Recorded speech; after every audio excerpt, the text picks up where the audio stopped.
अब जो क्या हुआ था कि इनका जो डोमिनेंस कैरेक्टर क्यों निकला, क्योंकि ये इनकम्प्लीट लिंकेज कर रहे हैं। क्योंकि ज़्यादातर जो फर्स्ट जनरेशन अगर मैं देखूँ मेल के जो एलिल्स हैं वो ज़्यादा अच्छे कैरेक्टर को, मतलब हैवी कैरेक्टर बोल सकते हैं, रिप्रेजेंट कर रहे हैं, और जो फीमेल के कैरेक्टर हैं वो उसे दबा दे रहे हैं। तो जनरली आना चाहिए जो इनहेरिटेंस कैरेक्टर आना चाहिए, लेकिन यहाँ पे क्या हो रहा है, टोटल अलग आ रहा है। इसमें ब्राउन बॉडी आ रहा है, रेड आई आ रहा है, ठीक है। ऑन इंटर क्रॉसिंग, जब इनका इंटर क्रॉसिंग करते हैं, फिर से इंटर क्रॉसिंग जब होता है, तो जो फर्स्ट जनरेशन की जो प्रोगेंसी है या प्रोगैनी है, वो सेकेंड जनरेशन में जो उनकी रेशियो मिलती है, वो रेशियो क्या होना चाहिए, 9:3:3:1 इस रेशियो के होने चाहिए। लेकिन ये रेशियो नहीं होता है। ये ना होकर क्या होता है, he found 98.7% to be parental and only 1.3% recombination gene and the tightly linked, है ना। तो उन्होंने फर्स्ट इनकम्प्लीट जीन को क्या दिया, टाइटली लिंक्ड जीन दिया, और एक लूजली लिंक्ड के बारे में उन्होंने बताया था। तो इनकम्प्लीट में टाइटली इनकम्प्लीट लिंक्ड क्या होता है, जिसमें 98% हम बोल सकते हैं कि वो पेरेंट कैरेक्टर का हो गया, क्योंकि वो फीमेल कैरेक्टर पे जा रहा है। जहाँ भी अगर वो मेल कैरेक्टर पे फादर पे जा रहा है या मदर पे जा रहा है, जो भी है कैरेक्टर, लेकिन वो पेरेंट पे ही जा रहा है। तो ये जो रेशियो आनी चाहिए वो रेशियो ना आकर क्या हो जाता है कि 98% क्या हो जाता है कि वो पेरेंटल कैरेक्टर को रिप्रेजेंट कर रहा है, और 1% ही वो नए रिकॉम्बिनेट जीन को दिखा रहा है। तो इसका मतलब ये है कि जो इनकम्प्लीट लिंकेज है वो बहुत ही टाइटली लिंक्ड है।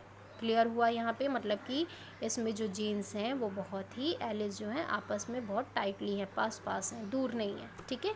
नेक्स्ट देखते हैं लूज पेयर। सेकेंड उन्होंने जो थ्योरी दी थी, incomplete linked in the Drosophila for I colour and wing size पे। तो पहला क्या था कि बॉडी कलर था, आई कलर था। अब उन्होंने बॉडी शेप पे और मतलब विंग साइज पे और आई कलर पे किया था।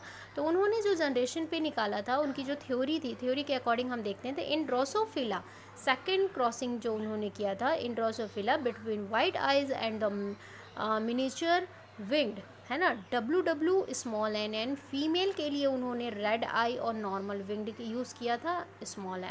क्लियर हो रहा है यहाँ पे, ठीक है।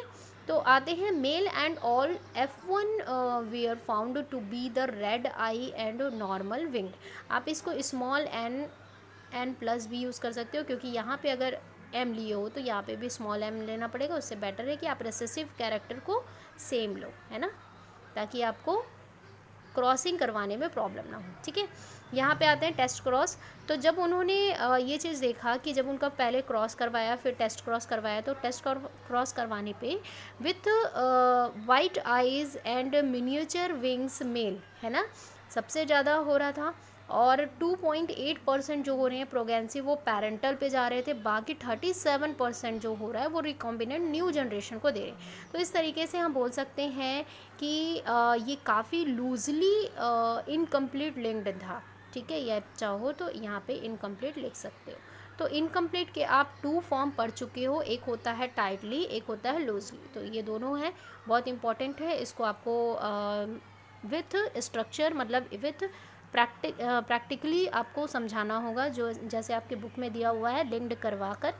तो एक फॉर्मूला उन्होंने ये दिया कि लिंक क्या होता है, डायरेक्ट जो आपका लिंक्ड होता है वो आपका इनडायरेक्टली प्रोपोर्शनल टू होता है 1 डिस्टेंस बिटवीन 2 पेरेंटी सेम क्रोमोसोम के, ठीक है, जीन्स के, कि उनके बीच की जो दूरी है, डिस्टेंस है, उस पर डिपेंड करेगा कि वो किस तरीके का लूजली इनकम्प्लीट है या टाइटली इनकम्प्लीट है। यहाँ पे क्लियर होता है आपका ये चैप्टर।